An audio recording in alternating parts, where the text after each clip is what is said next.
வசனத்தோடு கூட தேவ வார்த்தைக்கு நேராக நாம் கடந்து செல்லலாம். யோவேல் தீர்க்க தரிசன புத்தகம் 2ஆம் அதிகாரம் அதனுடைய 24வது வசனம். யோவேல் தீர்க்க தரிசன புத்தகம் 2ஆம் அதிகாரம் 24வது வசனம்.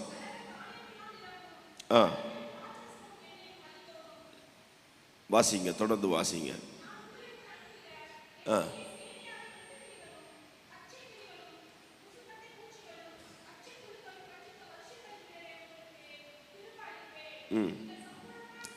நீங்கள் சம்பூரணமாய் சாப்பிட்டு திருப்தி அடைந்து உங்களை அதிசயமாய் நடத்தி வந்த உங்கள் தேவனாகிய கர்த்தருடைய நாமத்தை துதிப்பீர்கள். என் ஜனங்கள் ஒருபோதும் வெட்கப்பட்டு போவது இல்லை. ஆமென். 27வது வசனம். நான் இஸ்ரவேலின் நடுவில் இருக்கிறவர் என்றும் நானே உங்கள் தேவனாகிய கர்த்தர், வேறு ஒருவர் இல்லை என்பதையும் அறிந்து கொள்ளுவீர்கள். என் ஜனங்கள் ஒருபோதும் வெட்கப்பட்டு போவது இல்லை.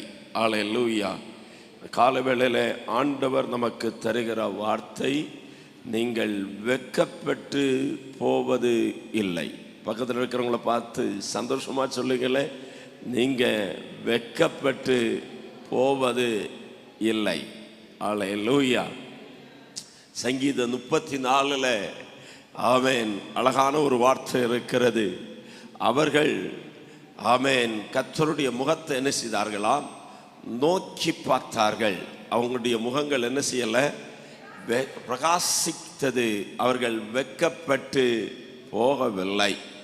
ஆமென். தேவனுடைய பாதத்தில் இருங்கள், ஆண்டவருடைய முகத்தை பாருங்கள். நம்முடைய முகங்களை ஒரு காலம் கர்த்தர் வெட்கப்பட்டு போவதற்கு அனுமதிக்க மாட்டார். ஆமென். இன்னைக்கு அநேகர் மனுஷனை தான் பார்க்கிறாங்களே ஒழிய கர்த்தரை பார்ப்பதில்லை.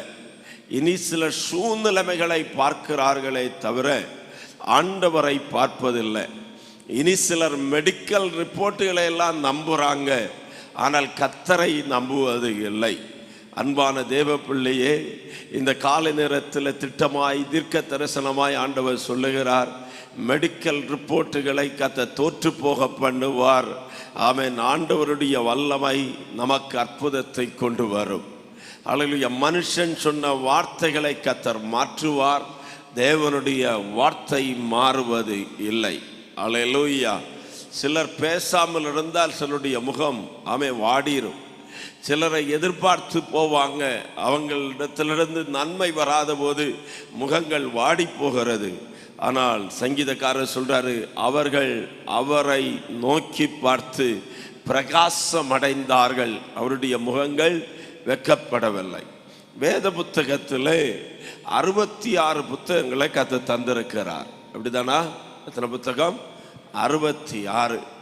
ஆமென். கத்தோலிக்க வேதாகமங்களில் தள்ளுபடி ஆகமங்கள் கொஞ்சம் எக்ஸ்ட்ரா இருக்கும். ஆனால் நமக்கு ஆண்டவர் 66 புத்தகங்களை தந்திருக்கிறார். பழைய ஏற்பாட்டில் 39 புத்தகங்கள், புதிய ஏற்பாட்டில் 27 புத்தகங்கள், ஆக 66 புத்தகங்கள். வேத புத்தகத்தை எழுதுவதற்கு சாதாரண மக்களை ஆண்டவர் பயன்படுத்தினார். உங்களையும் என்னையும் போல சாதாரணமான மக்களை ஆண்டவர் பயன்படுத்தி தான் இந்த வேத புத்தகம் நம்முடைய கையில் கொடுக்கப்பட்டது. அப்படின்னா இன்னைக்கு நினைச்சிடக்கூடாது, இனி என்ன பயன்படுத்தி ஒரு புதிய வேத புத்தகத்தை எழுதுவதற்கு ஆண்டவர் பயன்படுத்துவார். இல்லை. ஆமென். இது முடிஞ்சிருச்சு. கர்த்தருடைய வார்த்தை எல்லாம் ஆமென் நமக்கு தேவையானது எல்லாவற்றையும் கர்த்தர் வெளிப்படுத்தினார். இந்த வார்த்தை ஆமென் இன்னைக்கு நமக்கு பிரயோஜனமாக இருக்கிறது. தேவனுடைய மனுஷன் தேறினவனாகவும் எந்த நற்கிரியும் செய்ய தகுதி உள்ளவனாக இருக்கும்படிக்கு இவைகள் உபதேசத்துக்காக, கடிந்து கொள்ளுதலுக்காக, சீர்திருத்தலுக்காக, புத்தியை படிப்பிப்பதற்காக பிரயோஜனமுள்ள வார்த்தைகளாக இருக்கிறது. ஒரு ஆமென் சொல்லுங்களேன். அல்லேலூயா. சாதாரண மக்களை பயன்படுத்தினார். ஆமென். மேய்ப்பர்களை கர்த்தர் பயன்படுத்தினார். ராஜாக்களை கர்த்தர் பயன்படுத்தினார். மீனவர்களை கர்த்தர் பயன்படுத்தினார். தீர்க்க தரிசிகளையும் கர்த்தர் பயன்படுத்தினார். இப்படி சுமார் 40க்கு அதிகமானவர்களை கர்த்தர் எடுத்து அவர்களை பயன்படுத்தி அவர்கள் மூலமாக இந்த முழு வேத புத்தகத்தையும் நமக்கு ஆண்டவர் பரிசுத்த ஆவியினாலே தந்திருக்கிறார். ஆமென். அல்லேலூயா. வேத புத்தகத்தை உயர்த்தி சொல்லுவோமா? இந்த வேத வசனம் தேவனுடைய வார்த்தை. அதிலே வார்த்தை இருந்தது, அந்த வார்த்தை தேவனிடத்தில் இருந்தது, அந்த வார்த்தை தேவனாகவே இருக்கிறது. அல்லேலூயா. கொஞ்சம் கவனிங்கள். இயேசு இந்த உலகத்தில் இருக்கும்போது என்னென்ன காரியத்தை எல்லாம் என் ஆண்டவர் இயேசு செய்தாரோ அத்தனை காரியத்தையும் செய்ய என் கையில் இருக்கிற வார்த்தைக்கு வல்லமை இருக்கிறது என்பதை நான் விசுவாசிக்கிறேன். நான் ஒரு தடவை கூட சொல்கிறேன், இயேசு மாம்சத்தில் இருந்தபோது எத்தனை அற்புதம் அடையாளங்கள் என்னென்ன காரியங்களை ஆண்டவர் செய்தாரோ அத்தனை காரியத்தையும் நான் பிரசங்கித்து கொண்டிருக்கிற இந்த வேத வசனம் செய்யும் என்பதை நான் விசுவாசிக்கிறேன். காரணம், ஆமென், இந்த வசனம் தேவனாகவே இருக்கிறது. பக்கத்தில் இருக்கிறவங்கள பார்த்து சொல்லுங்க, இந்த வசனம் தேவனாக இருக்கிறது. தேவனுடைய வல்லமை இந்த வசனத்துக்குள்ள இருக்கிறது. அந்த வார்த்தை தான் இன்றைக்கு ஆண்டவர் நம்மை பார்த்து சொல்றாரு, என் ஜனங்கள் ஒருபோதும் வெட்கப்பட்டு போவது இல்லை. ஆமென். இருதயத்தில் கை வைத்து சொல்லுங்களேன், நான் ஒருபோதும் வெட்கப்பட்டு போவது இல்லை. என்னை வெட்கப்படுத்துவதற்கு கர்த்தர் அனுமதிக்க மாட்டார். அங்கே அழகாய் சொல்லப்பட்டிருக்கிறது, என் ஜனங்கள் அப்படின்னா பக்கத்தில் இருக்கிறவங்கள பார்த்து கேளுங்களேன், நீங்கள் யாருடைய ஜனம்? பிசாசனுடைய ஜனமா, இல்லை ஹல்லேலூயா சபையினுடைய ஜனங்களா, இல்லை கர்த்தருடைய பிள்ளைகளா? ஆமென். பிள்ளைகள் என்றால் நாம் சுதந்திரராக இருக்கிறோம்.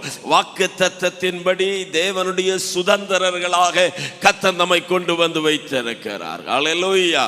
ஆமென். கர்த்தருடைய பிள்ளையாக இருந்தா ஒரு காலம் நாம் வெட்கப்பட்டு போவது இல்லை. ஆமென். ஆழமான ஒரு செய்தியை கர்த்தர் இன்னைக்கு வெளிப்படுத்துவாராக. ஹல்லேலூயா. எஸ்ரா, ஆமென், நெகேமியா, எஸ்ரா, ஆமென் போன்றவருடைய காலகட்டத்தில் 127 தேசங்களை அகாஸ்வேரு என்று சொல்லக்கூடிய ஒரு ராஜா அரசாட்சி செய்து கொண்டிருக்கிறார். அந்த ராஜ அரமனையிலே ஒரு பிரதானியாக, ஆமென், ஹல்லேலூயா, அமலேக்கினுடைய சந்ததியிலே பிறந்த, ஆமென், ஆகான் என்று சொல்லக்கூடிய ஒரு மனுஷன் இருக்கிறார். ஹல்லேலூயா. இந்த ஆகானுக்கு, ஆமென், ஹல்லேலூயா, மொர்தெகாயை கொல்லணும், மொர்தெகாயை அழிக்கணும் அப்படிங்கிற ஒரு எண்ணம் உண்டாகிறது. மொர்தெகாய் அரண்மனையினுடைய முற்றத்தில் இருக்கிற சாதாரணமான ஒரு மனுஷன். ஆனால் இந்த மொர்தெகாய் யார் என்று கேட்டால், இஸ்ரவேலின் தேவனாகிய கர்த்தரை ஆராதனை செய்கிறவன். ஆமென். ஹல்லேலூயா. கர்த்தர் சொல்றாரு, ஆமென், இந்த ஜனத்தை எனக்கென்று ஏற்படுத்தினேன், இவர்கள் என் துதியை சொல்லி வருவார்கள். இன்னைக்கு சிலர் எல்லாம் பேண்டேஜ் போட்டு வாயை ஒட்டுன மாதிரி ஆலயத்தில் ஒட்டி இருப்பாங்க. ஆனால் நம்ம அப்படி இல்லை, துதிக்கும்படி அழைக்கப்பட்டிருக்கிறோம். ஆமென். நம்முடைய வாயை திறந்து துதிக்கணும். ஆமென். துதி சோத்திரங்களை நம்முடைய நாவிலிருந்து எழுப்பிக் கொண்டே இருக்கணும். ஊற்று தண்ணீர் போல வரட்டும். இந்த ஜனத்தை எனக்கென்று ஏற்படுத்தினேன், இவர்கள் என்னுடைய துதியை சொல்லி வருவாங்க. துதிச்சு பாருங்க, எரிகோக்கள் உடையும். துதிச்சு பாருங்க, இருளின் வல்லமைகளை கர்த்தர் நிர்மூலமாக்குவார். ரெண்டு கையை வைத்து கொஞ்ச நேரம் ஸ்தோத்திரம் பண்ணுவோமா? ஹல்லேலூயா, ஹல்லேலூயா, ஹல்லேலூயா, ஹல்லேலூயா. தேவ பிரசன்னத்துக்காக நன்றி செலுத்துகிறேன். ஹல்லேலூயா. ஆமென். இந்த மொர்தெகாய் கர்த்தரை துதிக்கும்படி அபிஷேகம் பண்ணப்பட்டவர். ஹல்லேலூயா. மொர்தெகாய் கர்த்தருக்கு ஆராதனை செய்யும்படி தெரிந்தெடுக்கப்பட்டவர். மொர்தெகாய் கர்த்தரை சேவிக்கும்படியாய் எழுப்பப்பட்டவர். அவர் எந்த விக்கிரகத்துக்கு முன்பாகவும் அடிபணிய மாட்டார். எந்த மனுஷனையும் நமஸ்கரிக்க மாட்டார். எந்த மனுஷனையும் வணங்க மாட்டார். ஏனென்றால் அவர் தேவனுடைய பிரமாணத்தை கையில் உடையதான மனுஷன். ஹல்லேலூயா. பிரமாணத்தை கர்த்தர் தந்திருக்கிறார். போதும். ஹல்லேலூயா. கர்த்தர் உங்களை ஆசீர்வதிப்பாராக. நீங்களும் நானும் பிரமாணமுடைய உடையவர்கள், இந்த பிரமாணம் உடையவர்கள், சட்டமுடையவர்கள் மனுஷனை வணங்குவது இல்லை, விக்கிரகத்தை வணங்குவதில்லை, ஜீவனுள்ள தேவனுக்கு ஆராதனை செய்யும்படி கர்த்தர் நம்மை தெரிந்தெடுத்திருக்கிறார். அல்லேலூயா. ஜீவனுள்ள தேவன் இங்கே உலாவிக் கொண்டிருக்கிறார். விசுவாசிக்கிறீங்களா? வேதம் தெளிவாய் சொல்லுகிறது, என் நாமத்தினாலே எங்கே 2-3 பேர் கூடி இருக்கிறீர்களோ அங்கே அவர்கள் மத்தியிலே தான் இருக்கிறேன். உங்க பக்கத்துல யார் இருக்கிறது? ஆமென். யார் இருக்கிறா? ஏசப்பா இருக்கிறாரா? அல்லேலூயா. நம்ம நடுவில் யார் இருக்கிறது? ஏசப்பா இருக்கிறார். ஆகவே பயத்தோடு கூட கர்த்தரை சேவிக்கணும், பக்தியோடு கூட கர்த்தரை ஆராதிக்கணும், நடுக்கத்துடனே கழுகுறணும். ஏசு இங்க வந்திருக்கிறார். இந்த ஆலயத்தின் நடுவில் சகோதரர்களே, உங்கள் மத்தியில் ஆமென், தாயை உங்கள் பக்கத்தில் கர்த்தர் வந்திருக்கிறது இங்க உணரணும். அல்லேலூயா. இந்த மொர்தெகாய் ஆமான வணங்காதபடினாலே ஆமான் அல்லேலூயா இவர்களை அழிக்கக்கூடிய ஒரு பெரிய திட்டத்தை பண்ணுகிறான். அல்லேலூயா. அழிக்கும்படியாய் திட்டம் பண்ணி ஆமென் தூக்கு மரத்தை உருவாக்கினான். ஆனால் தேவனுடைய வார்த்தை சொல்லுகிறேன், என் ஜனங்கள் ஒருபோதும் வெட்கப்பட்டு போவது இல்லை. யாரெல்லாம் உனக்கு விரோதமாய் திட்டங்களை எழுப்பினாலும், நம்மை அழிக்கும்படியாய் சபைக்கு விரோதமாய் திட்டங்கள் எழும்பலாம், குடும்பங்களுக்கு விரோதமாய் திட்டங்கள் எழும்பலாம், வேலைக்கு விரோதமாய் திட்டங்கள் எழும்பலாம், பிள்ளைகளுக்கு விரோதமாய் திட்டங்கள் எழும்பலாம். ஆனால் தேவனுடைய ஆவியானவர் சொல்லுகிறார், என் ஜனங்கள் ஒருபோதும் ஒருபோதும் ஒருபோதும் வெட்கப்பட்டு போவது இல்லை. நெவர் அப்படின்னா ஒருபோதும் வெட்கப்பட்டு போவதில்லை. அல்லேலூயா. போன வருஷத்துல வெட்கப்பட்டு போவாங்க, இந்த வருஷத்துல வெட்கப்படுவதில்லை அப்படின்னு இல்லை. ஆமென். அல்லேலூயா. ஜூன் மாசத்துல வெட்கப்படுவாங்க, ஜூலைல வெட்கப்படாம இருப்பாங்க அப்படின்னு சொல்லப்படலை. ஒருபோதும் வெட்கப்பட்டு போவது இல்லை. அவன் எந்த சூழ்நிலையிலையும் வெட்கப்பட்டு போவது இல்லை. யாருக்கு முன்பதாகவும் தலை குனிந்து போக வேண்டியது வராது. எங்கேயாவது அவமானப்பட்டிருந்தீங்கன்னா, எங்கேயாவது நிந்திக்கப்பட்டிருந்தீங்கன்னா, ஆண்டவருடைய ஆவியினால சொல்லுகிறேன், நீ நிந்திக்கப்பட்ட இடத்துல, வெட்கப்பட்ட இடத்துல, அதே ஜனங்கள் மத்தியில கர்த்தர் நம்முடைய தலையை நிமிர்ந்து நிற்க பண்ணுவார். ஆகவேதான் வசனம் சொல்லுகிறது, அவர் என் சத்துருக்களுக்கு முன்பதாக எனக்கு ஒரு பந்தியை ஆயத்தப்படுத்தி என்னுடைய தலையை எண்ணெயால் அபிஷேகம் பண்ணுகிறார். அல்லேலூயா. இந்த கால வேளையில சிலர் விடுவிக்கப்பட போறீங்க. சிலர் சரீரங்களில் இருக்கிற கட்டுகளை கர்த்தர் உடைத்தெறிய போகிறார். ஆமென். சிலருடைய ஆவிக்குரிய வாழ்க்கையில முன்னேறக்கூடாதபடி இருக்கிற தடைகளை கர்த்தர் உடைத்தெறிவார். வசனம் அதனுடைய வல்லமையோடு கூட வெளிப்பட போது வசனம் இங்க மட்டுமல்ல, உங்களுடைய வீடுகளுக்குள்ள அற்புதத்தை செய்யும். அல்லேலூயா. இந்த உலகத்துல ரொம்ப வேகமாய் போகிறது எதுன்னு கேட்டா ஒளி, வெளிச்சம். ஆமென். அல்லேலூயா. சயின்ஸ் படிக்கிறவங்களுக்கு தெரியும், செகண்டுக்கு ஆமென் 3 லட்சம் கிலோமீட்டருக்கு அதிகமாய் போகக்கூடியது ஆமென் ஒளி. ஆனால் அல்லேலூயா, இந்த ஒளி போகிற வேகத்தை விட நான் பிரசங்கிக்கிற இந்த வேத வசனம் வேகமாய் செயல்படும். என்னுடைய வார்த்தையை தீவிரமாய் நிறைவேற்றுவேன் என்று இந்த கால வேளையில கர்த்தருடைய ஆவியானவர் சொல்லுகிறார். அல்லேலூயா. நீ விசுவாசித்தால் தேவனுடைய மகிமையை காண்பாய். அல்லேலூயா. ஏன் பாஸ்டர் 66 புத்தகங்கள் எல்லாம் சொன்னீங்கன்னு ஒருவேளை நீங்க கேட்கலாம். இந்த 66 புத்தகங்களை வேத பண்டிதர்கள் ஆமென் பழைய ஏற்பாடு புதிய ஏற்பாடு பிரிச்சாங்க. அந்த பழைய ஏற்பாட்டை 4 பெரும் பகுதிகளாக பிரிக்க முடியும். 1 பஞ்சாகமம், 2 சரித்திர புத்தகம், 3 செய்யுள் ஆகமங்கள், 4 தீர்க்க தரிசன புத்தகங்கள். இந்த தீர்க்க தரிசன புத்தகத்தையும் 2ஆக பிரிக்கிறாங்க. 1 பெரிய தீர்க்க தரிசிகள், 2 சின்ன தீர்க்க தரிசிகள். ஆமென். பெரிய பாஸ்டர் சின்ன பாஸ்டர்னு சொல்ற மாதிரி பெரிய தீர்க்க தரிசிகள் சின்ன தீர்க்க தரிசிகள் நினைச்சிடக்கூடாது. அல்லேலூயா. சில வேளையில நம்ம நினைப்போம், பெரிய பாஸ்டர், சின்ன பாஸ்டர், குட்டி பாஸ்டர். ஹல்லேலூயா. மனுஷன் என்ன அப்படி சொல்லலாம், ஆண்டவர் அப்படி எல்லாம் பட்டம் கொடுக்கல. ஹல்லேலூயா. அவர் ரொம்ப பெரிய தீர்க்கதரிசி, இவர் ரொம்ப சின்ன தீர்க்கதரிசின்னுலாம் நினைக்க வேண்டாம். ஹல்லேலூயா. பெரிய தீர்க்கதரிசினா அவங்க எழுதின புத்தகங்கள் கொஞ்சம் பெருசு. ஆமென். ஏசாயா 66 அதிகாரத்தை எழுதியிருக்கிறார். எரேமியா, எசேக்கியேல், தானியேல் கொஞ்சம் அதிகமாக எழுதிட்டாங்க. ஆனால் அதுக்கு எடுத்து வரவங்க எல்லாம் கொஞ்சம் கொஞ்சமாக சுருக்கமாக எழுதினதுனால அவங்க சின்ன தீர்க்கதரிசி. ஹல்லேலூயா. அந்த சின்ன தீர்க்கதரிசியில எனக்கு பிடிச்சமான ஒரு தீர்க்கதரிசி யோவேல் என்கிற தீர்க்கதரிசி. சொல்லுங்க. யோவேல். அல்லேலூயா.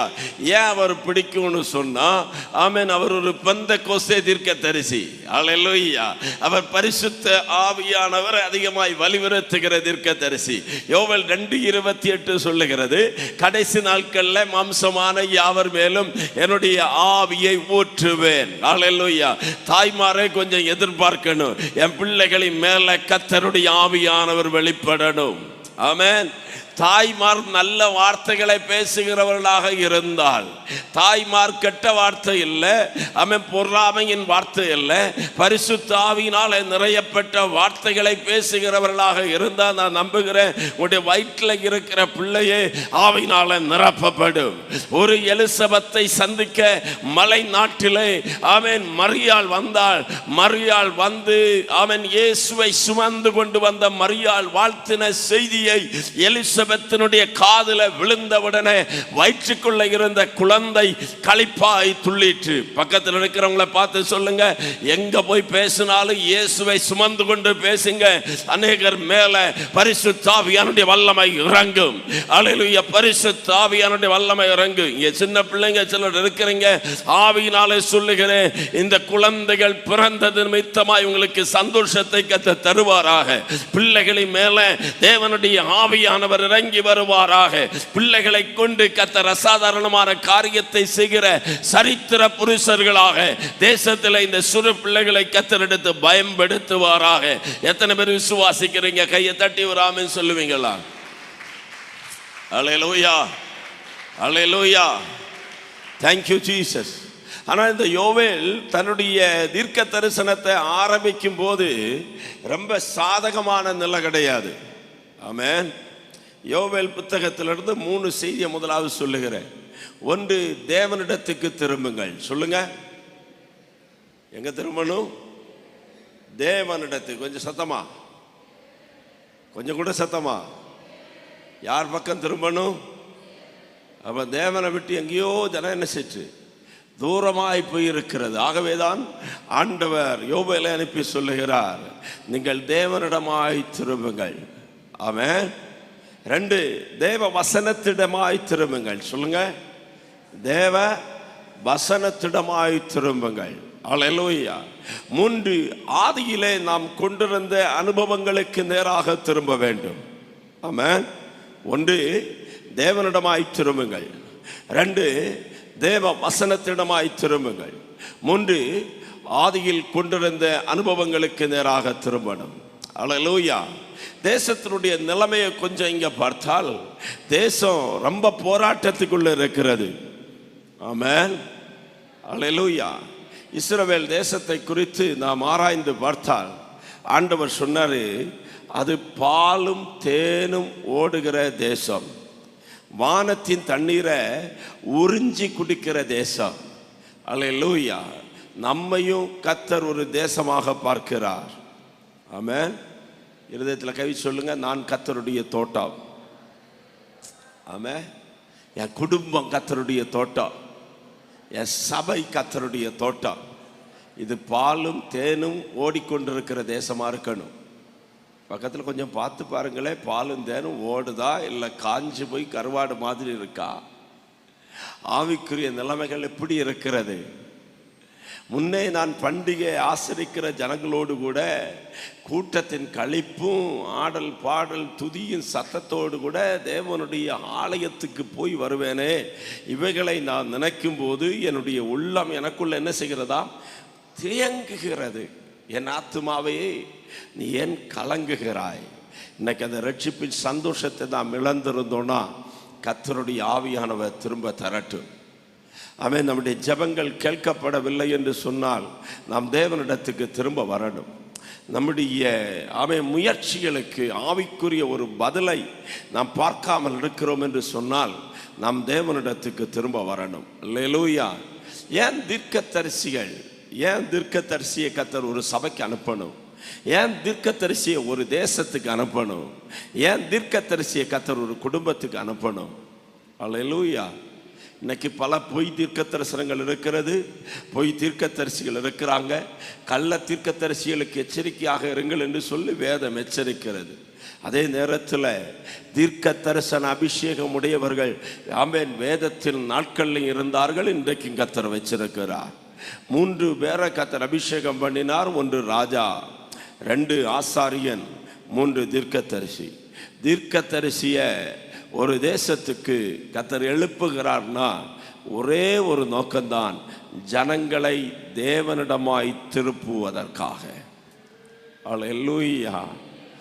யோவேல் என்கிற தீர்க்கதரிசியினுடைய காலத்தை நான் சீக்கிரமாய் உங்களுக்கு அவன் சுருக்கமாய் பகிர்ந்து கொள்ள விரும்புகிறேன். யோவேல் தீர்க்க தரிசன புத்தகம் 1ஆம் அதிகாரம் 4வது வசனத்தை வாசித்தீங்கன்னா ஆமென் நம்முடைய நிலைமையை அங்கே அழகாய் நாம் பார்க்க முடியும். ஆமென். 1 பச்சை புழு விட்டதை வெட்டுக்கிளி தின்றது. 2 வெட்டுக்கிளி விட்டதை பச்சை கிளி தின்றது. 3 பச்சை கிளி விட்டதை முசுக்கட்டை பூச்சி தின்றது. 4 விதமான ஜந்துக்களை குறித்து பார்க்கிறோம். 1 பச்சை புழு, 2 வெட்டுக்கிளி, 3 பச்சை கிளி, 4 முசுக்கட்டை பூச்சி. அல்லேலூயா. எல்லாரும் சொல்லுங்க. பச்சை புழு, வெட்டுக்கிளி, பச்சை கிளி, முசுக்கட்டை பூச்சி. ஆங்கிலத்தில் இந்த 4 ஜீவ ஜந்துக்களையும் ஒரே பேரில் தான் சொல்லப்பட்டிருக்கு, லோக்கஸ்ட். இந்த 4மே வெட்டுக்கிளி வகையை சேர்ந்தது. அல்லேலூயா. ஆனால் 4ம் ஒன்று மாதிரி இல்லை, வித்தியாசமாய் வந்து அவன் விளைச்சல் முழுவதையுமே அழித்து போட்டது. அல்லேலூயா. குடும்பத்தின் விளைச்சல்களை அழிக்கிற வெட்டுக்கிளிகள், சபையினுடைய விளைச்சலை அழிக்கிற வெட்டுக்கிளிகள், பச்சை கிளிகள், முசுப்பட்டை பூச்சிகள். இப்படி வருகிற காலகட்டத்தில் சபை தூங்கி கொண்டு இருக்கக்கூடாது. சபை உபவாசித்து ஜெபிக்க வேண்டும். அல்லேலூயா. அவன் வருமானம் இல்லாமல் போகிறது, வளர்ச்சி இல்லாமல் போகிறது, ஆசீர்வாதம் இல்லாமல் போகிறது. ஆசீர்வாதத்தை அளிக்கும்படிக்கு வாழ்க்கையில் போராடுகிற சின்ன காரியம் பெரிய நஷ்டம். பக்கத்தில் உள்ளவங்கள பார்த்து சொல்லுங்க, சின்ன காரியம்தான், ஆனால் வந்தது என்னது? பெரிய நஷ்டம். யானை வந்து மிதித்ததுன்னு சொல்லலை. அல்லேலூயா. காடெல்லாம் தீ பிடிச்சு எரிஞ்சிட்டு அப்படின்னு சொல்லலை. ஆனால் விளைச்சலை கெடுக்கிற 4 விதமான சின்ன பிராணிகள் வந்தது, பெரிய நஷ்டத்தை கொண்டு வந்து விட்டது. அன்பான தேவ பிள்ளையே, சின்ன பாவம்னு சொல்லி சிறிய காரியத்துக்கு வாழ்க்கையில் இடம் கொடுத்தால் பெரிய தோல்விகள், பெரிய நஷ்டங்களை நாம் அடைய வேண்டியது வந்துவிடும். ஆகவே சின்ன காரியம் கூட வாழ்க்கையில் வராதபடிக்கு நாம் விழிப்பாக இருக்க வேண்டும். அல்லேலூயா. இந்த யோவேல் புத்தகத்திலிருந்து ஒரு 7 காரியத்தை நான் உங்களுக்கு முதலாவதாக பகிர்ந்து கொள்ளும்படியாய் விரும்புகிறேன். அல்லேலூயா. நாம் வெட்கப்படாமல் இருக்க வேண்டும் என்றால் என்ன செய்யணும்? 1, நாம் உபவாசம் இருந்து ஜெபிக்கணும். சொல்லுங்க, ஏன் உபவாசம் இருக்கணும்? உபவாசம் இருக்க வேண்டியதனுடைய அவசியம் என்ன? ஆமென். உபவாசித்து ஜெபிக்க வேண்டியதனுடைய அவசியம் என்ன? 1, ஆமென், பலவிதமான ஜந்துக்கள் வந்து ஆமென் நாம் உம்மை அழிக்கிறபடினாலே, நம்முடைய விளைச்சலை கெடுக்கிறபடினாலே நம்முடைய வாழ்க்கையில் குறைவு வந்திருக்கிறது. அந்த குறைவு நிறைவாவதற்கு நான் உபவாசித்து ஜெபிக்கணும். சொல்லுங்க, குறைவு பரிகரிக்கப்படுவதற்கு, குறைவு நிறைவாவதற்கு, குறைவு ஆமென் ஆசீர்வாதமாய் மாறுவதற்கு நம்முடைய வஸ்திரத்தை அல்ல, இருதயத்தை கிழித்து கொண்டு நான் உபவாசித்து ஜெபிக்க வேண்டும். அல்லேலூயா. கொஞ்சம் உங்களுடைய வாழ்க்கையை ஆராய்ந்து பார்க்கணும். வாழ்க்கை பொழுது நிறைவாக இருக்கிறதா, குறைவாக இருக்கிறதா? நகோமி சொன்னாங்க, நான் நிறைவுள்ளவளாய் போனேன், இன்னைக்கு நான் எப்படி வந்திருக்கிறேன்? குறைவுள்ளவளாய் வந்திருக்கிறேன். இளையகுமாரன் சொன்னார், ஆமா, இப்பொழுது நான் குறைவுபட்டு விட்டேன், எல்லாம் இழந்து விட்டேன், இனி நான் தகப்பன் வீட்டுக்கு திரும்ப வருவேன். அன்பான தேவ ஜனமே, குறைவுபட்டிருக்கிறோம். நாம் வர வேண்டிய ஒரே ஒரு இடம்தான், அது தேவனுடைய பாதபீடம். அல்லேலூயா. குறைவை சிலர் சீக்கிரமாக புரிந்து கொள்ளுகிறது இல்லை. அதான் இயேசு சொன்னார், முதல்ல உன் கண்ணில் இருக்கிற உத்தரத்தை நீ என்ன செய்யணும்? பார்க்கணும். பார்த்த பிறகு உன்னுடைய சகோதரன் கண்ணில் இருக்கிற துரும்ப எடுத்து போட முயற்சி பண்ணு. இன்னைக்கு நமக்கு உலகத்தில் இருக்கிற எல்லாருடைய குறையும் தெரியும், நம்முடைய குறைவு என்ன செய்யாது? தெரியாது. வசனம் சொல்லுகிறது, தன் பிள்ளைகளை உணர்கிறவன் யார்? மறைவான குற்றங்களுக்கு என்னை விலக்கி காத்திருளும். இன்னைக்கு உபவாசத்தோடு ஜெபிக்க வந்திருக்கிறோம். ஆண்டவரே, என்னுடைய குறைவை கொஞ்சம் வெளிப்படுத்துங்க ஆண்டவரே, என் பாவத்தை கொஞ்சம் வெளிப்படுத்துங்க ஆண்டவரே. என் வாழ்க்கையில் பச்சை புழு வந்திருக்கிறதா? என் வாழ்க்கையில் வெட்டுக்கிளி வந்திருக்கிறதா? என் வாழ்க்கையில் பச்சை கிளி வந்திருக்கிறதா? என் வாழ்க்கையில் முசுக்கட்டை பூச்சி வந்திருக்கிறதா? அப்படிங்கிறத ஆராய்ந்து பார்க்க எனக்கு கிருபை தருவீராக. ஹல்லேலூயா. அப்படி என்ன ஏன் உபவாசம் இருக்கணும்? குறைவுபட்டவர்கள் தேவ பாதத்தில் அழும்படி ஜெபிக்கும்படி தங்களை அர்ப்பணிக்க வேண்டும். இரண்டாவதாக அதனுடைய 6வது வசனத்தை வாசித்தால், எண்ணி முடியாத ஒரு பலத்த ஜாதி என் தேசத்தின் மேல் வருகிறது, அதன் பற்கள் சிங்கத்தின் பற்கள், துஷ்ட சிங்கத்தின் கடைவாய் பற்கள் அதற்கு உண்டு. அன்பான தேவ பிள்ளையே, யோசபாத் என்கிற ராஜாவுக்கு விரோதமாய் அம்மோனியர்கள், மோபாபியர்கள், சேயீர் மலை தேசத்தார்கள், எண்ணி முடியாத ஜாதி வந்து நிற்கிறது. யோசபாத் சொன்னார், இந்த ஏராளமான ஜனத்துக்கு முன்பதாய் நிற்பதற்கு எங்களுக்கு பலன் இல்லை ஆண்டவரே. நாங்கள் என்ன செய்யணும்னு எங்களுக்கு தெரியாது. எங்களுடைய கண்கள் உம்மை நோக்கி பார்க்கிறது. இன்னைக்கு ஆமென், குடும்பங்களுக்கு எதிராய் கிரியை செய்கிற பிசாசின் வல்லமைகளை அநேகர் அடையாளம் கண்டு கொள்ளுவதில்லை. வாலிபர்களுக்கு விரோதமாய் போராடுகிற பிசாசை அடையாளம் கண்டு கொள்ளுவதில்லை. சபைக்கு விரோதமாய், ஊழியத்துக்கு விரோதமாய் எழும்புகிற வல்லமைகளை அநேகர் அடையாளம் கண்டு கொள்ளாதபடினால்தான் பிசாசின் கண்ணிகளில் அகப்பட்டு விடுகிறார்கள். ஆண்டவருடைய வார்த்தை தெளிவாய் சொல்லுகிறது, எண்ணி முடியாத ஒரு பலத்த ஜாதி என் தேசத்தின் மேல வருகிறது. அப்படி என்றால் நமக்கு விரோதமாய் யுத்தம் பண்ணுகிற அந்தகார வல்லமைகள் உண்டு. இயேசுவே அதை தெளிவுபடுத்தி இருக்கிறார். உங்கள் எதிராளியான பிசாசானவன் எவனை விழுங்கலாமோ என்று கர்ச்சிக்கிற சிங்கத்தை போல என்ன செய்கிறானாம்? வகை தேடி சுற்றி திரிந்து கொண்டிருக்கிறான். அல்லேலூயா. குடும்பங்களை கெடுக்கும்படி பிசாசானவன் முயற்சிக்கிறான். வாலிபர்களை இல்லாமலாக்கும்படி முயற்சிக்கிறான். பலவிதமான கண்ணிகள் வைக்கப்படுகிற போது சபையே, தேவ பிள்ளையே, விசுவாசியே, தாயே, தகப்பனே, நாம் தூங்கி கொண்டிருக்க வேண்டிய காலம் அல்ல. எழும்பணும். நடு ராத்திரியில எழும்பி ஜெபிக்கணும், போராடி ஜெபிக்கணும். அந்த கிரியைகளை மேற்கொள்ளுவதற்கு நாம் தேவ சமூகத்தில் ஆண்டவரை நோக்கி பார்த்தால் மட்டும்தான் நமக்கு ஆண்டவர் வழியை திறக்க முடியும். அல்லேலூயா. அவன் வசனத்தை கேட்டுட்டோம், என் ஜனங்கள் ஒருபோதும் வெட்கப்படுவதில்லை. இது கடைசியாய் சொல்லப்பட்ட வார்த்தை. ஆனால் யோவேர் முதல்ல இருந்து ஆரம்பிக்கிறார் பாருங்க. அவன் வெட்டுக்கிளியும் பச்சை கிளியும் பச்சை புழுவும் முசுக்கட்டை பூச்சியும் தேசத்தினுடைய விளைச்சலை கெடுத்திருக்கிறது. 2 சத்துருக்கள் தேசத்துக்கு விரோதமாய் வந்திருக்கிறாங்க. எங்க பார்த்தாலும் குழப்பங்களை உண்டு பண்ணி கொண்டிருக்கிற, போராட்டங்களை உண்டு பண்ணி கொண்டிருக்கிற அந்தகார வல்லமைகள் எழும்பி இருக்கிறது. ஹல்லேலூயா. மாம்சத்தோடு இரத்தத்தோடு நமக்கு போராட்டம் இல்லை.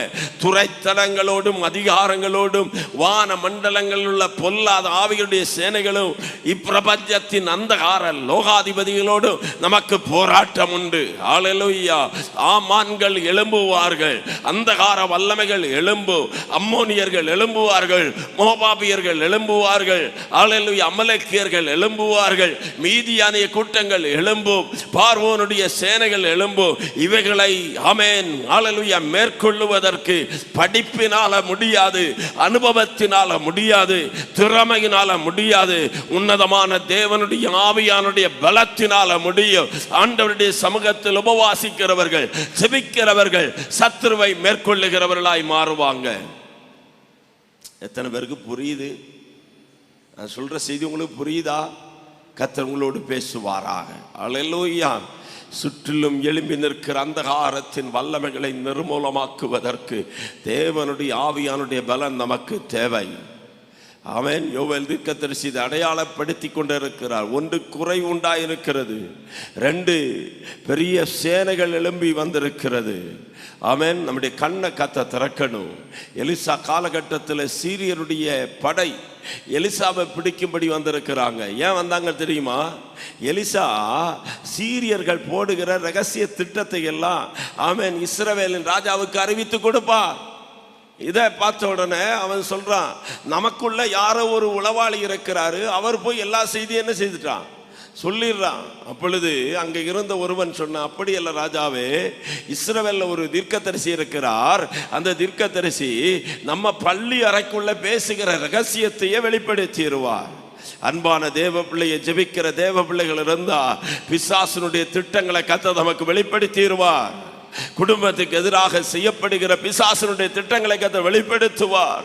சபைக்கு விரோதமாய் எழும்புகிற ஆயுதங்களை கர்த்தர் வெளிப்படுத்துவார். அல்லேலூயா. திட்டம் வெளிப்பட்டாலே ஃபெயிலியர் ஆயிட்டுன்னு அர்த்தம்.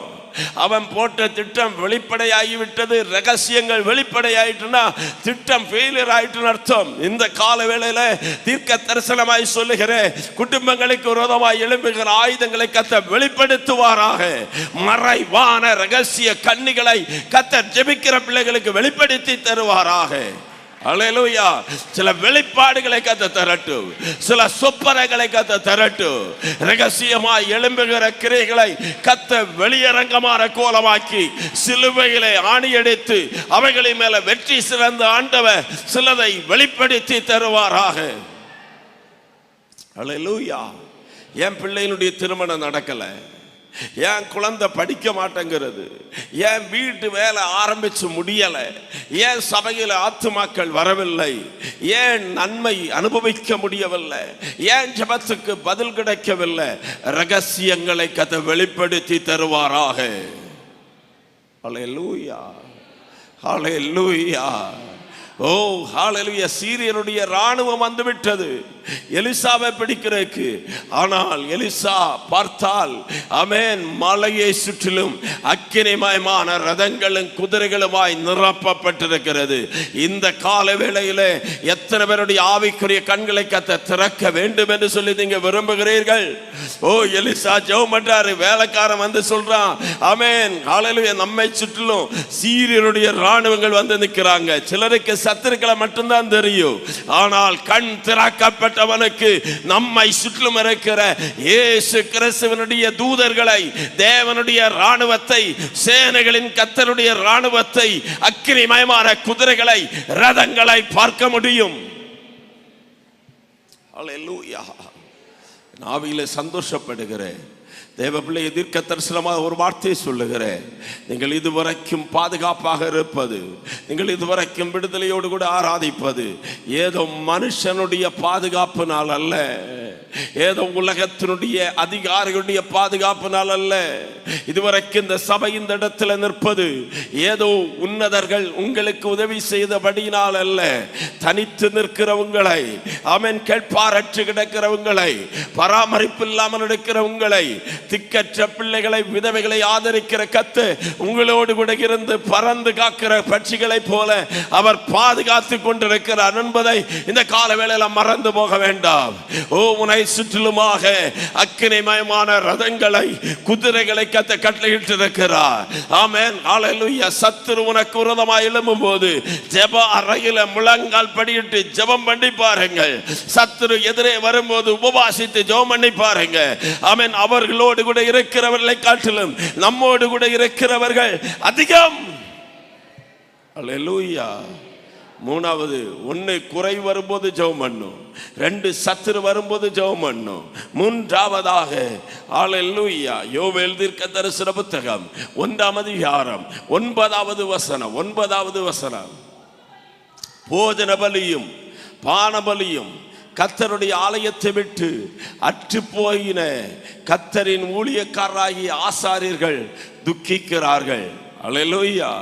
கர்த்தருடைய ஆலயம் ஆராதனைக்கானது. சொல்லுங்க, கர்த்தருடைய ஆலயம் எதுக்கு? ஆராதனை, ஆராதனை, ஆராதனை. கர்த்தருடைய ஆலயமே ஆராதனை தான். 24 மணி நேரமும் குத்து விளக்கு எரிந்து கொண்டே இருக்க வேண்டும். இரவும் பகலும் ஆராதனை நடந்து கொண்டே இருக்க வேண்டும். எத்தனை பேர் எதிர்பார்க்கிறீங்க இந்த ஆலயத்தில் இரவு பகலாய் ஜெபங்கள் நடப்பதாக?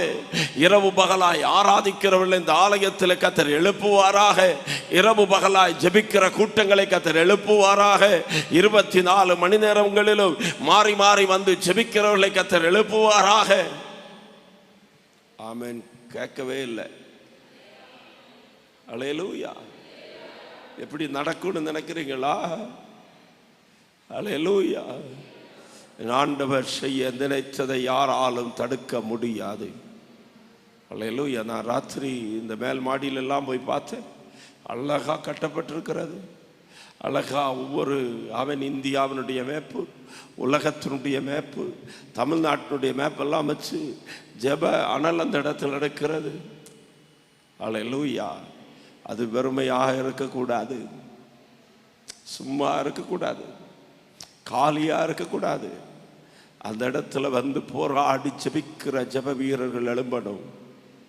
இந்த நாகர்கோவில் பட்டணத்திலிருந்து, இந்த கன்னியாகுமரி மாவட்டத்திலிருந்து, இந்தியாவினுடைய தென்கோடி மூலையிலிருந்து ஒரு அக்கினி பொறியானது இந்தியாவை அசைக்கக்கூடியதாய், உலகத்தை அசைக்கக்கூடியதாய் எழும்பணும். அதற்கான ஜெப ஆவியை கர்த்தர் ஊற்றுவாராக. கட்டடம் மட்டும் முக்கியமல்ல, கட்டடத்தில் ஜெபிக்கிறவர்கள் எழும்பணும். போஜன பலியும் பான பலியும் கர்த்தருடைய ஆலயத்தை விட்டு அற்று போகிற நாளில் சபை உபவாசித்து ஜெபிக்கணும். போஜன பலியும் பான பலியும் குறைந்திருக்கிறதா? ஜெபிக்கிறதற்கு ஆட்கள் இல்லையா? கர்த்தர் எழுப்பி தருவார், எழுப்பி தருவார், எழுப்பி தருவார். தேவனால கூடாத காரியம் ஒன்றுமே இல்லை. இந்த கட்டிடங்களை இந்த இடத்துல கர்த்தர் எழுப்பினார் என்று சொன்னால் இந்த கட்டிடம் வெறுமையாக இருப்பதற்கு கர்த்தர் அனுமதிக்க மாட்டார். ஆண்டவர் செய்ய நினைத்த காரியத்திற்கு நாம் உற்சாகப்படணும். சின்ன பிள்ளைகளாக இருந்தால் கூட வந்து ஜெபிக்க வரணும். வயசாகி போனவர்களாக இருந்தாலும் வந்து ஜெபிக்கணும். என் ஆலயத்தில் ஆண்டவருடைய பிரசன்னம் வெளிப்படுவதாக, ஆண்டவருடைய மகிமை வெளிப்படுவதாக. கர்த்தருடைய மகிமை இறங்கி வருகிற ஆலயமாக இதை கர்த்தர் மாற்றுவாராக. அல்லேலூயா. ஆமென். யோவேல் தீர்க்கதரிசி பார்க்கிறார். போஜன பலி இல்லை, பான பலி இல்லை. கர்த்தருடைய ஊழியக்காரங்க துக்கித்து கொண்டிருக்கிறாங்க.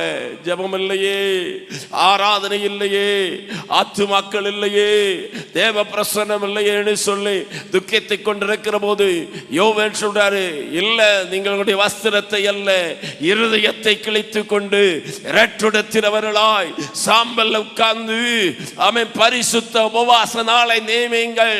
சீயோனிலே எக்காலத்தை ஊதுங்கள், சபையை கூட்டுங்கள், விசேஷித்த பண்டிகை நாளை கூறுங்கள். பண்டிகை நாளை ஜெப நாட்களை கூடுங்கள். குடும்பமாய் உபவாசித்து பாருங்கள், சபையாய் ஜெபித்து பாருங்கள். என் ஜனங்கள் ஒருபோதும் வெட்கப்பட்டு போவது இல்லை. அல்லேலூயா. 3 காரியத்தை சொன்னேன். 1, குறைபடும் போது ஜெபம் பண்ண ஆரம்பிக்கணும். 2, யுத்தங்கள் ஆமென் ஹல்லேலூயா சத்துருக்கள் நமக்கு விரோதமாய் எழும்பும் போது உபவாசிக்க ஜெபிக்க ஆரம்பிக்கணும். 3, ஆராதனை ஜெபங்கள் குறைந்திருக்கிற நாளில் உபவாசித்து தேவ சமூகத்தில் ஜெபிக்க நம்மை அர்ப்பணிக்க வேண்டும். 4வதாக வாசியுங்கள் 17வது வசனம்.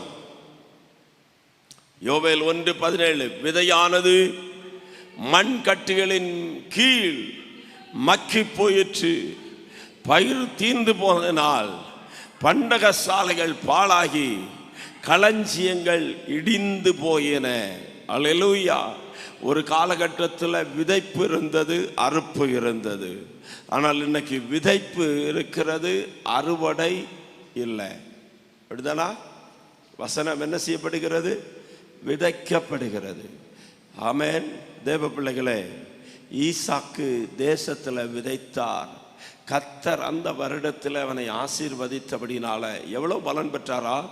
100 மடங்கு பலம் பெற்றார். ஆமென். அன்னைக்கு பேதுரு ஒரே ஒரு சின்ன பிரசங்கம் பண்ணினார், 3000 பேர் ரட்சிக்கப்பட்டாங்க. இன்னைக்கு 3000 பிரசங்கம் பண்ணி ஒரு ஆள் கூட என்ன செய்யலை.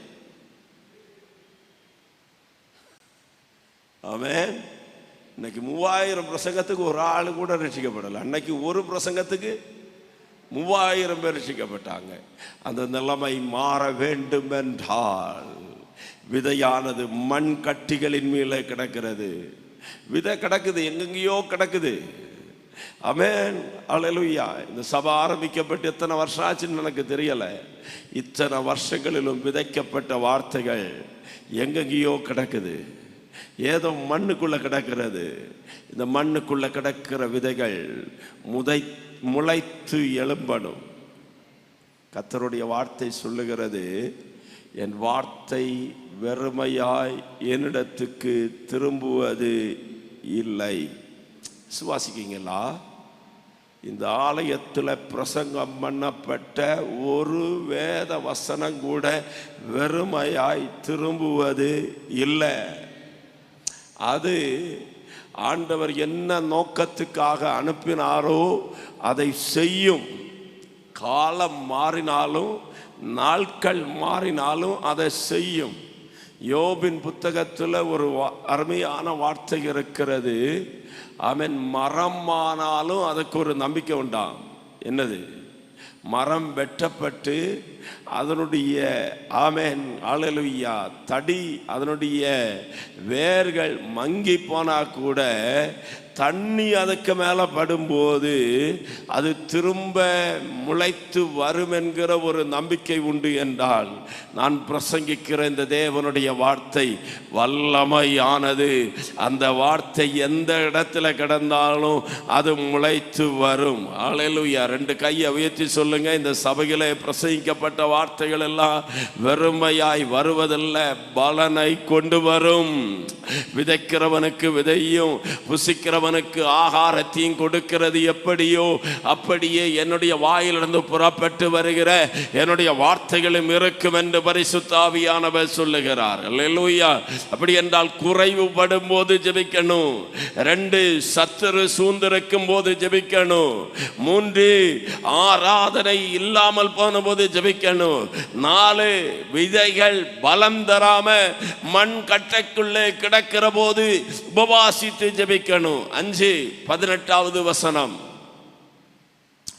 மிருகங்கள் எவ்வளவாய் தவிக்கிறது, மாட்டு மந்தைகள் தங்களுக்கு மேய்ச்சல் இல்லாததினால் கலங்குகிறது, ஆட்டு மந்தைகளும் சேதமாய் போயிற்று. வாசிங்க. கர்த்தாவே உம்மை நோக்கி கூப்பிடுகிறேன். ஆமென், அல்லேலூயா. இந்த வறட்சிக்கு காரணம் என்னவென்று கேட்டால், தேசத்தில் மழை இல்லை. சொல்லுங்க, தேசத்தில் என்ன இல்லை? மழை இல்லை. சபையில் மழை இருக்கா? அவன் இன்னைக்கு ஃபுல்லா பாடின பாட்டுகளுக்காய் கர்த்தருக்கு ஸ்தோத்திரம்.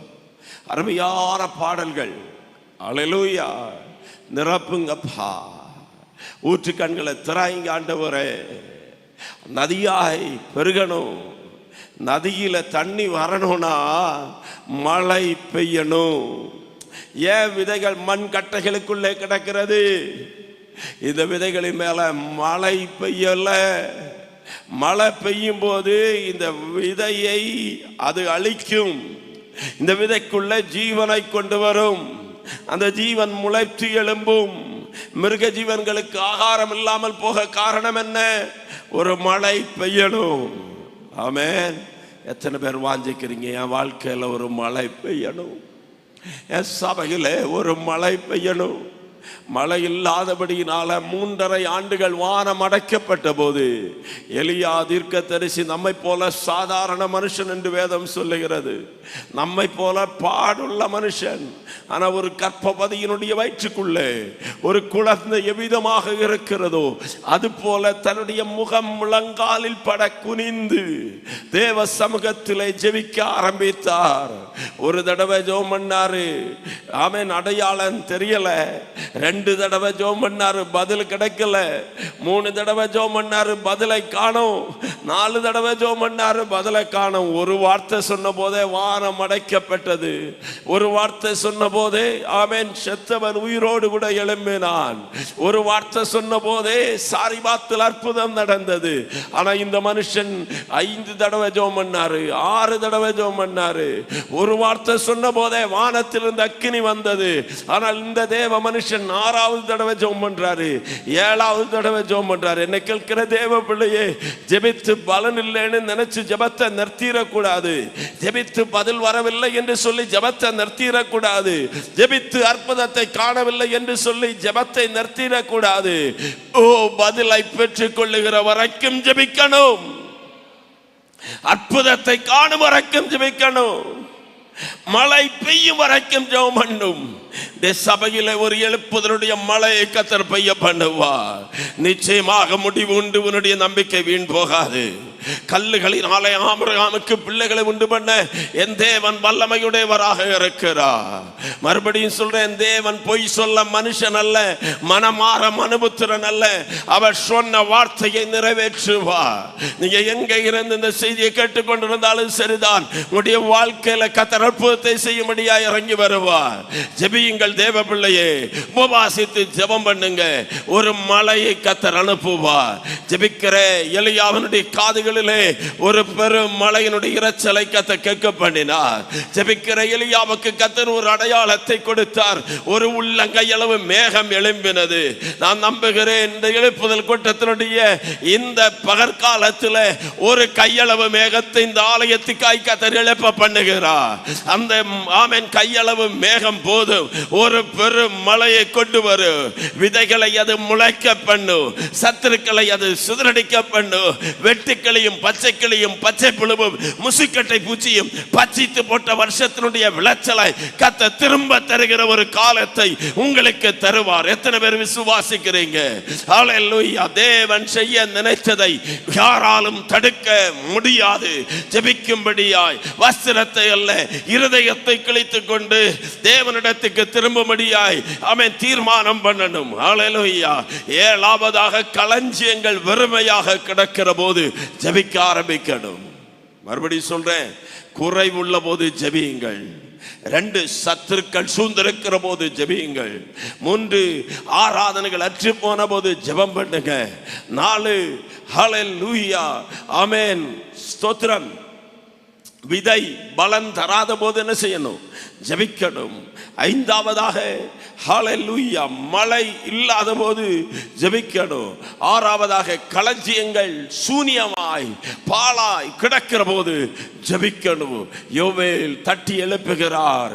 சீயோனிலே எக்காலத்தை ஊதுங்கள், விசேஷித்த ஆசரிப்பை கூட்டுங்கள், சபையை பரிசுத்தம் பண்ணுங்கள், ஜனங்களை கூட்டுங்கள், மூப்பரை கூட்டுங்க, பாலுங்கிற குழந்தைகளை கூட்டுங்க.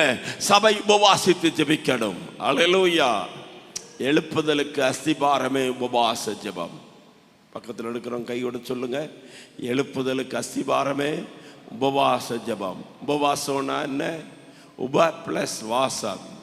தனித்து தேவனோடு வாசம் பண்ணுகிறதனுடைய பேர் தான் உபவாசம். சொல்லுங்க, தனித்து தேவனோடு வாசம் பண்ணுகிறதனுடைய பேர் தான் உபவாசம். சாப்பிடாம இருக்கிறனுடைய பேர் இல்லை. சாப்பிடாம இருந்து சிலர் வேலைக்கு போயிடுவாங்க. சாப்பிடாம இருந்துட்டு ஆமென் சொந்த வேலையை செஞ்சுட்டு இருப்பாங்க. அது உபவாசமாகாது. சாப்பிடாமல் ஹல்லேலூயா வயிற்ற பட்டினி போட்டா ஆண்டவர் சமூகத்தில் இருக்கணும், தேவனோடு பேசி கொண்டு இருக்கணும், தேவ முகத்தை பார்த்து கொண்டே இருக்கணும். தேவனிடத்தில் எங்களுக்கு இரக்கம் செய்ய ஆண்டவரே. ஒரு குறிக்கப்பட்ட காரியத்துக்காய் ஹல்லேலூயா. சிலர் உட்கார்ந்துட்டு ஆமென் இந்தியாவில் ஆரம்பித்து அமெரிக்கா ரஷ்யா எல்லாம் போயிட்டு வந்துடுவாங்க ஜபத்தில். இல்லை, அவன் ஒரு நோக்கத்தோடு கூட இருக்கணும். லட்சியம் இல்லாத இருக்கக்கூடாது. லட்சியத்தோடு கூட ஆண்டவர்கிட்ட கேட்கணும், இந்த உபவாச நாளில் என்னை ஆராய்ந்து பார்க்கிற, என் குறைவை எனக்கு உணர்த்துங்க, என் பலகீனத்தை எனக்கு உணர்த்துங்க ஆண்டவரே. உம்மை சந்திப்பதற்கு என் வாழ்க்கையில் தடையாக இருக்கிற காரியத்தை எனக்கு உணர்த்துங்க ஆண்டவரே. முடியாவினால எனக்கு நிரப்புங்க ஆண்டவரே. இப்படி ஜெபிக்க ஜெபிக்க கர்த்தர் உதவி செய்வார். ஹல்லேலூயா. வேதத்தில் முக்கியமான சில உபவாச காரியத்தை நான் சுருக்கமாக பகிர்ந்து கொள்ளுகிறேன். ஒன்று, எஸ்ராவின் புத்தகத்தில் ஒரு உபவாச ஜெபம் இருக்கிறது. தங்களுடைய பிரயாணத்துக்காய் புதிய காரியத்தை செய்வதற்காக அவங்க உபவாசித்து ஜெபம் பண்ணாங்க. கர்த்தர் புதிய ஆரம்பத்தை கொடுத்தார். கொடுத்தார். அல்லேலூயா.